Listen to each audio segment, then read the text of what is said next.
بعد میں پانی تو پی سکتے ہیں. حضور صلی اللہ علیہ وسلم نے آ کر پوچھا کہ پانی کس نے پیا ہے. یہ تسامح ہے. کیوں؟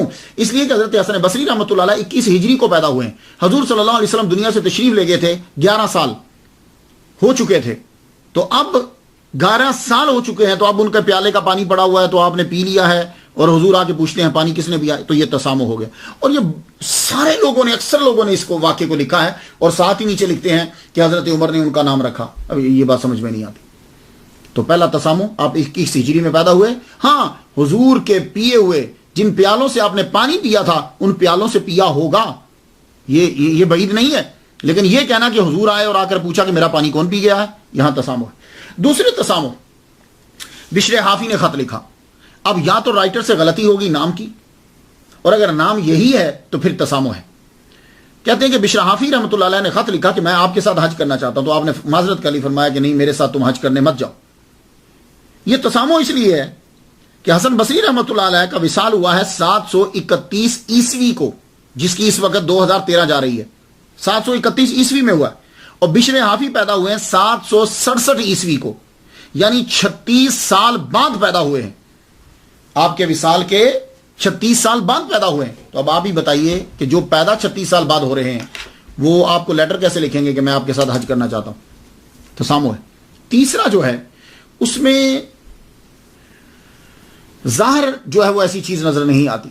وہ تسامح کیا ہے؟ وہ حضرت رابعہ بصری آپ کے لیکچر میں آنا اور آپ کا لیکچر تب دینا جب وہ مجمع میں ہوں.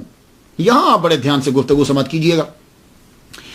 بات یوں لکھی میں نے جو کتابوں میں پڑھی کہ حضرت حسن بصری رحمۃ اللہ علیہ تقریر کرنے لگتے تو آپ دیکھتے مجمع میں, اگر رابعہ بصری ہوتی تو تقریر کرتے, ورنہ آپ تقریر چھوڑ دیتے. تو لوگوں نے کہا جی آپ کو اس بڑھیا میں کیا دکھا کہ اس کے ہوتے ہوئے آپ جو ہے وہ تقریر کرتے ہو, نہ ہو تو تقریر نہیں کرتے. تو فرمان لگے کہ جو چارہ تیار کیا ہو ہاتھیوں کے لیے وہ چیونٹیوں کے آگے نہیں ڈالا جاتا. اب یہاں ذرا ذہن میں کیجئے کہ حضرت امام حسن بصری رحمۃ اللہ علیہ کا وصال ہو گیا 110 ہجری میں. حضرت رابعہ بصری پیدا ہوئی ہیں 99 ہجری میں, 99 ہجری میں. اور حضرت امام حسن بصری جو ہے اس وقت ان کی عمر 78 سال تھی, 78 ایئرز, 78 سال تھی. یعنی جس وقت رابعہ بصری پیدا ہوئی ہیں تب آپ 78 سال کے تھے, 78 ایئرز کے تھے. اب رابعہ بصری پیدا ہوئیں, بڑی ہوئیں, پھر آپ کو جو ہے وہ قحط جب پڑا تو آپ کو اٹھا کر لے گئے, غلام بنا کر بیچ دیا, کنیز بنا کے, لونڈی بنا کے بیچ دیا. اس کے بعد آپ وہاں رہیں, پھر آپ بڑی ہوئیں, پھر آپ نے صحرا میں جا کے چلا کاٹا, اس کے بعد جا کر آپ تصوف میں داخل ہوئی ہیں. تو آپ ہی مجھے بتا دیجئے کہ یہ جملہ کہاں تک صحیح ہے کہ جو 99 ہجری میں پیدا ہوا ہے, 78 سال آپ کی اس وقت عمر ہے, تو وہ بڑھیا کیسے ہوئی اور وہ کیا ہوا؟ تو یہ دوسرا تسامح ہے. ہاں ایسا ہو سکتا ہے کہ بچپن میں کبھی زیارت کی ہو, کیونکہ بڑے بڑے علماء جو ہوتے تھے ایسا ہو سکتا ہے. لیکن یہ کہنا کہ وہ مجمع میں ہوتی تھی تو تقریر کرتے تھے, تب تو آپ کی عمر ہی جو ہے وہ بہت چھوٹی ہے. تو وہ اعتراض کیا ہے؟ وہ اعتراض یہ ہے, اور یہ اعتراض سب سے پہلے شاہ ولی اللہ رحمۃ اللہ علیہ نے اٹھایا. انہوں نے یہ فرمایا کہ حضرت حسن بصری رحمۃ اللہ علیہ نے مولا علی شیر خدا رضی اللہ تعالیٰ عنہ سے حدیث سماعت نہیں کی. یہ سب سے پہلے شاہ ولی اللہ نقشبندی تھے. تو یہ حسن بصری جو ہیں ان کے ذریعے سے چشتیوں کا سلسلہ مولا علی تک پہنچتا ہے. اب وہ بہت بڑے علامہ ہیں, میں ان کے بارے میں کوئی بات نہیں کرنا چاہتا, لیکن یہ تسامح کیوں ہو گیا یا بعد میں ڈال دیا گیا؟ حضرت امام حسن بصری رحمۃ اللہ علیہ کے بارے میں یہ کہہ دینا کہ انہوں نے مولا علی سے حدیث نہیں سنی, یہ اسی طرح جیسے کہہ دینا کہ حسن بصری تھے ہی نہیں, برابر ہے. لیکن پھر بھی ہم گفتگو کو آگے بڑھاتے ہیں. آپ مجھے بتائیے کہ جو بچہ صحابہ کرام کے گھروں میں جا رہا ہے, جو بچہ حضرت ام سلمہ رضی اللہ تعالیٰ عنہ, حضرت زید بن ثابت, 28 بدری صحابہ کے پیچھے نماز پڑھی ہے, 70 بدری صحابہ سے ملاقات, 130 صحابہ ٹوٹل, آنا جانا ہر وقت, 17 سال تک صحابہ کے ساتھ ہے. حضرت عثمان غنی, حضرت علی کے 2 سال شروع کے خلافت کے, تو کیا انہوں نے پورے 17 سال میں ایک حدیث ہی نہیں سنی؟ جو بچہ حضرت ام سلمہ رضی اللہ تعالیٰ عنہ کے گھر میں آتا جاتا ہے, انہوں نے کبھی کوئی حدیث نہیں سنائی. جس بچے کے والد گرامی زید بن ثابت کے ساتھ صبح سے شام, شام سے صبح تک رہتے ہیں اور وہ کاتب وحی ہیں, کیا مولا علی کی سماعت نہیں ہوئی؟ کیا مولا علی کبھی بھی حضرت ام سلمہ رضی اللہ تعالیٰ عنہ کے گھر نہیں آئے؟ سوچئے ذرا، کبھی نہیں آئے. یہ 17 سال مدینے میں رہ رہے ہیں، کیا وہ کبھی نہیں آئے جب تک حضرت ام سلمہ رضی اللہ تعالیٰ عنہ زندہ تھی؟ کبھی نہیں آئے. اور پھر دیکھیے حضرت عثمان غنی رضی اللہ تعالیٰ عنہ کا مکمل دور حکومت دیکھا. نماز پڑھنے کے لیے جاتے تھے، ان کے پیچھے نماز پڑھتے تھے. کیا مولا علی پورے 17 سال تک مسجد میں آئے ہی نہیں؟ اور یہ کہنا کہ حضرت حسن بصری رحمۃ اللہ علیہ کی ملاقات حضرت علی سے نہیں، اس سے بہتر تھا یہ کہہ دیتے کہ حضرت حسن بصری مدینہ میں رہتے ہی نہیں تھے، پیدا ہی نہیں ہوئے، اور پھر بات سمجھ میں آتی. اور اگر ایک بچہ 17 سال مدینہ میں گزار رہا ہے تو پھر یہ کہنا کہ حدیث کی سماعت مولا علی سے نہیں ہے، یہ بڑی اچنبے کی بات ہے. اس کی وجہ کیا ہے؟ اس کی وجہ یہ ہے کہ صحابہ کرام کا یہ طریقہ تھا، کوئی بھی اجنبی آتا کسی دوسرے شہر سے، اپنے کی تو بات چھوڑو، اس کو خود وہ نہ بھی پوچھتا تو بتاتے کہ یہ حضور صلی اللہ علیہ وآلہ وسلم کا پیالہ ہے، اس سے حضور پانی پیتے تھے، یہاں سے پانی پیتے تھے، تم بھی پیو. یہ بتلاتے، تم بھی پیو. وہ برکت اور سعادت سمجھتے. حضور نے یہ کہا ہے، حضور اس درخت کے نیچے سے گزرے، حضور یوں گزرے، حضور اس بات پہ یوں مسکرائے، وہ خود بتایا کرتے تھے. یہ حضور کا جبہ ہے. تو صحابہ کرام، ہر صحابی مجتہد، ہر صحابی جو ہے وہ وہاں کا مدینہ شریف کا رہنے والا، وہ دوسروں کو ضرور، وہ مبلغ ہے، وہ ٹیچر، وہ بتاتے تھے. تو 17 سال تک امام حسن بصری رحمۃ اللہ علیہ کو کہ جو اتنا امپورٹنٹ بچہ ہے کہ ازواج مطہرات کے کام کر رہا ہے، زید بن ثابت رضی اللہ تعالیٰ عنہ کے گھر ان کے آنا جانا ہے ان کا، مولا علی سے ملاقات ہی نہیں ہوئی. کتنی عمر کا بچہ ہو تو محدثین حدیث لیتے ہیں؟ کتنی عمر کا بچہ ہو؟ چلیے علامہ جلال الدین السیوطی رحمۃ اللہ علیہ سے پوچھتے، آپ فرماتے ہیں 5 سال کا جب بچہ ہوتا ہے وہ صحابی ہے یا تابعی؟ تو صحابی ہے، اس کی حدیث تسلیم کریں گے. تابعی ہے، اس کا قول ہم تسلیم کریں گے کہ اس نے صحابی سے سنا ہے. 5 سال کا ہو. یہی وجہ کہ امام احمد بن حنبل نے کیا کیا، آپ کی امام حسن بن علی کی روایت کو تسلیم کیا، نقل کیا، جو انہوں نے اپنے نانا سے کی ہیں. اور ان کی عمر کتنی تھی جب نانا سے ملاقات ہوئی؟ تقریباً 6 سال کے قریب. تو اب بھی سوچئے کہ امام حسن بصری رحمۃ اللہ علیہ نے تو 17 سال مدینہ میں گزارے ہیں، اور حضور کے دور میں، ظاہری دور کے اندر بچے جو ہے وہ مسجد میں جاتے تھے، عورتیں اپنے بچوں کو مسجد میں لے جاتی تھی، اس لیے جب کوئی بچہ روتا تھا تو حضور صلی اللہ علیہ وسلم اپنی نماز کو مختصر کرتے تھے. رائٹ. اچھا، معلوم یہ ہوا کہ 2 سال 3 سال 4 سال کے بچے جاتے تھے. تو صحابہ کے معاشرے کے اندر 7 سال کا بچہ لازمی مسجد میں جاتا تھا، کیونکہ حضور کی حدیث ہے. اور 12 سال کا تو وہ مار کے بھیجتے تھے، وہ کوئی نماز بھی مس نہیں کرتا تھا، لیکن 7 سال کا وہ مسجد میں لے کے جاتے تھے. تو 7 سال کا بچہ جب مسجد میں جاتا تھا تو آپ مجھے بس جواب دیجئے کہ جو بچہ حضرت ام سلمہ رضی اللہ تعالیٰ عنہ کے گھر گزار رہا دن، اور وہ بچہ کہ جو حضرت زید بن ثابت رضی اللہ تعالیٰ عنہ کے گھر گزار رہا ہے دن، وہ بچہ مسجد گیا کہ نہیں گیا؟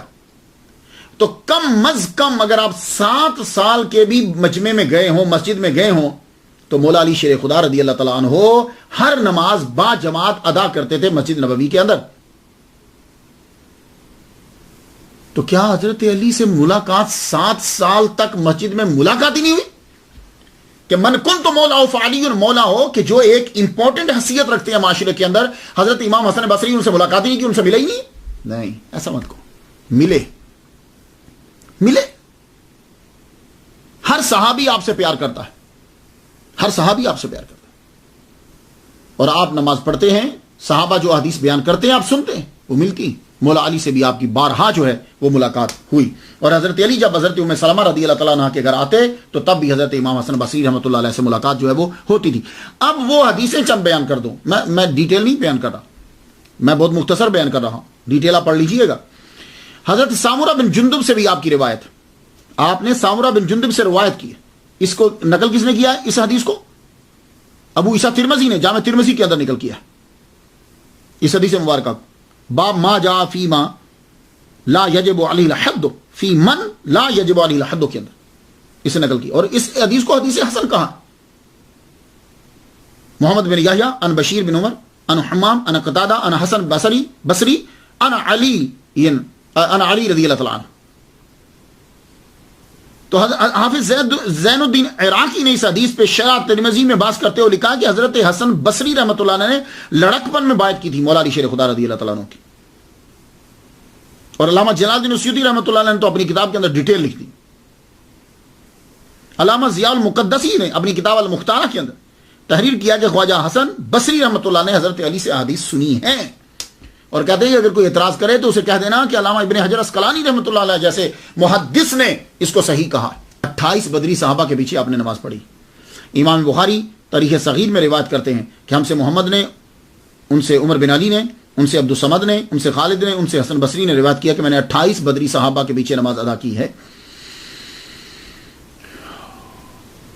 میں اور آپ لوگ تو نماز پڑھنے کے بعد کوئی نہ کوئی حدیث بیان کریں. میں ہوں ماشاءاللہ، ابھی میں نے حال ہی میں پورا قرآن مجید زبانی ترجمے کے ساتھ ختم کیا. عشاء کی نماز کے بعد میں پڑھتا ہوں، حدیث بیان کرتا ہوں. تو کیا صحابہ کرام نماز کے بعد کچھ بیان نہیں کرتے تھے؟ نماز پڑھتے بس پڑھتے ہی اٹھ کے نکل جاتے تھے؟ نہیں. تو بدری صحابہ، 28 بدری صحابہ جن کے پیچھے آپ نے نماز ادا کی ہے، ان میں سے ایک مولا علی شیر خدا بھی ہیں، یہ بھی بدری ہیں. انہوں نے جنگ بدر میں حصہ لیا ہے، تو آپ نے ان کے پیچھے بھی نماز ادا کی. حضرت زبیر بن العوام سے ملاقات. علامہ جلال السیوطی رحمۃ اللہ علیہ بیان کرتے ہیں کہ مولا حضرت حسن بصری رحمۃ اللہ علیہ نے یہ کہا کہ جب حضرت زبیر بیعت کر رہے تھے مولا علی شیر خدا رضی اللہ تعالیٰ عنہ کی تو میں نے دیکھا ان کو. تو جب مولا علی کی بیعت ہو رہی تھی تو مولا علی چپ تھے کہ کوئی حدیث بیان ہی نہیں کی، کوئی بات ہی نہیں کی. امام احمد بن حنبل، امام مسلم اور امام ترمذی کہتے ہیں کہ صحابی اور تابعی کی معنن جو ہے ان یہ ان متصل ہے. اگر وہ صحابی اور تابعی ایک شہر میں ہیں اور ملاقات ممکن ہے، ایک زمانہ ایک شہر، تو ان کی متصل ہے. کیوں یہ ہو نہیں سکتا کہ تابعی ایک شہر میں رہتا ہے اور اسی شہر میں صحابی بھی ہے تو وہ ان سے ملنے نہ جائے. تو جب ایک عام آدمی صحابی کو ضرور ملنے کے لیے جائے گا تو حضرت حسن بصری رحمۃ اللہ علیہ مولا علی سے ملے ہی نہیں، ہرگز نہیں ہے. آپ کی ملاقات ہے تو وہ حدیث مبارکہ جو آپ نے حضرت مولا علی شیر خدا سے نقل کی ہیں چند سماعت کر لیجئے. ترمذی شریف کتاب الحدود جلد 34 صفحہ 32 پہ ہے، نسائی شریف جلد 34 صفحہ 324 پہ ہے، امام احمد بن حنبل جلد اول مسند امام احمد بن حنبل جلد پہلی صفحہ 118 پہ ہے. محمد بن یحییٰ ان حمام ان قتادہ ان حسن بصری ان علی علیہ السلام. یہ حدیث جو ہے ان رسول اللہ صلی اللہ علیہ وسلم رفع القلم عن ثلاثۃ، قلم اٹھا لی گئی 3 سے، عن النائم حتی یستیقظ، عن الصبی حتی یشبع، وعن المعتوہ حتی یعقل. یہ حدیث حسن بصری رحمۃ اللہ مولا علی سے نقل کی. امام بائحقی نے سنن الکبریٰ جلد 8ویں صفحہ 265 کے اندر حدیث بیان کی، یہی حدیث لکھی. نسائی شریف کتاب الزکات علی بن حجر ان یزید بن ہارون ان حمید ان حسن بصری رحمۃ اللہ علیہ، اور وہ روایت کرتے ہیں مولا علی شیر خدا سے. وہ حدیث جو مولا علی شیر خدا رضی اللہ تعالیٰ عنہ کوفہ میں تقریر فرما رہے تھے کہ اللہ تعالیٰ نے تمہاری دولت کو جب بڑھا دیا ہے تو اب فطرانہ زیادہ دیا کرو گے، اب تم ابھی بھی وہ تھوڑا ہی فطرانہ دے رہے. اسی طرح المصنف عبد الرزاق نے یہ تسلیم کیا ہے کہ حضرت حسن بصری رحمۃ اللہ علیہ نے سماعت کی ہے مولا علی سے. المصنف کتاب کا نام ہے اور عبد الرزاق یہ امام بخاری کے استاد ہیں. وہ حدیث انہوں نے نقل کی ہے المصنف جلد 34 صفحہ 210 پہ. وہ افطر الحاکم والمحجوم. امام بزار نے اپنی مسند جلد 2 صفحہ 177 میں تسلیم کیا کہ حضرت حسن بصری رحمۃ اللہ علیہ نے مولا علی سے سنا ہے. امام ابو یعلا نے خواجہ حسن بصری کی سماعت جو ہے حضرت علی سے تسلیم کی ہے. امام جعفر طبری نے جامع البیان فی تفسیر القرآن جلد 8ویں صفحہ 183 پہ تسلیم کیا. امام طحاوی نے تسلیم کیا کتاب الرحم کے اندر ایک حدیث بیان کی.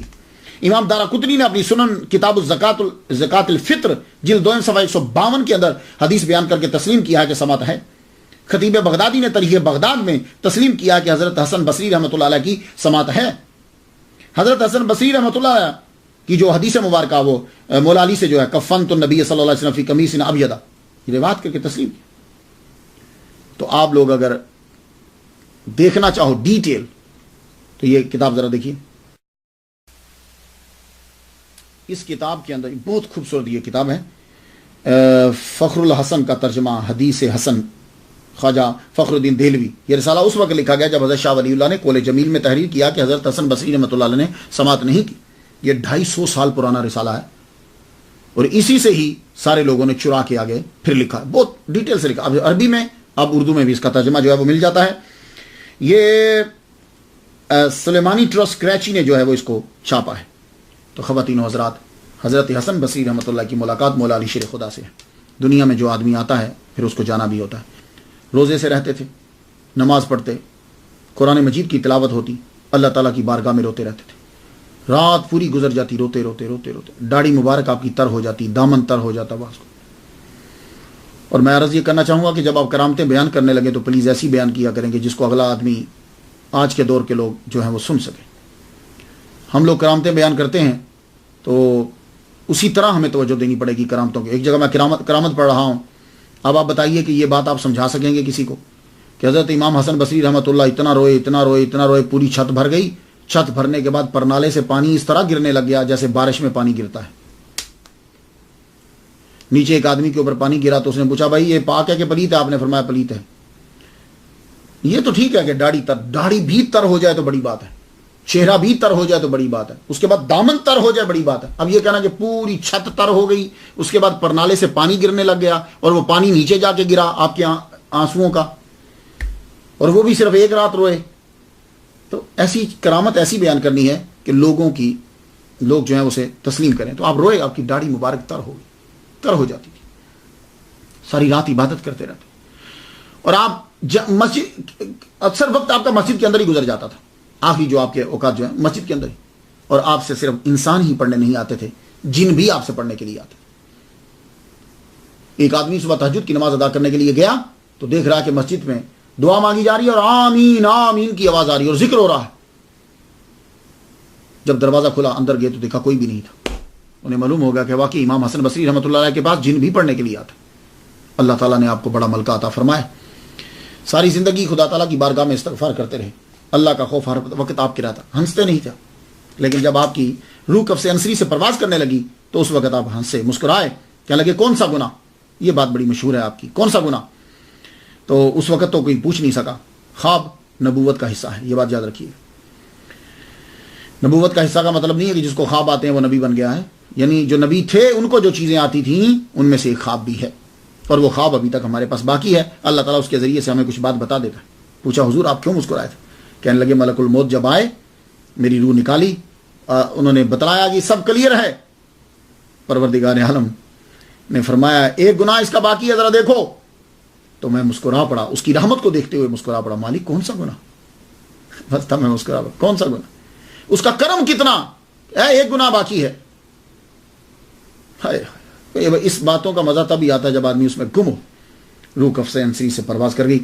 منتخب التواریخ میں لکھا ہے کہ ہشام بن عبد الملک بن مروان کی عہد حکومت میں رجب 110 ہجری میں حسن بصری رحمۃ اللہ علیہ کا جو ہے وہ وصال ہوا. آپ کا مزار بصرہ کے اندر ہی ہے، یہ دیکھیے ذرا.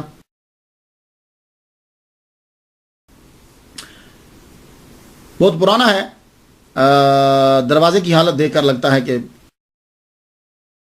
آدمی توجہ کم ہی دیتے ہیں. دیکھ رہے ہیں آپ، بہت پرانا ہے. رستے بھی جو ہیں وہ بڑے عجیب سا ہیں، اور مزار بھی جو ہے وہ پرانے اسٹائل کا اور پرانا بنا ہوا ہے. لیکن اللہ کی رحمتیں تو ہر وقت پڑ رہی ہیں. خدا تعالیٰ ان کے صدقے سے ہم پر رحمت نازل فرمائے. اجازت دیجیے، وآخر دعوانا الحمدللہ رب العالمین.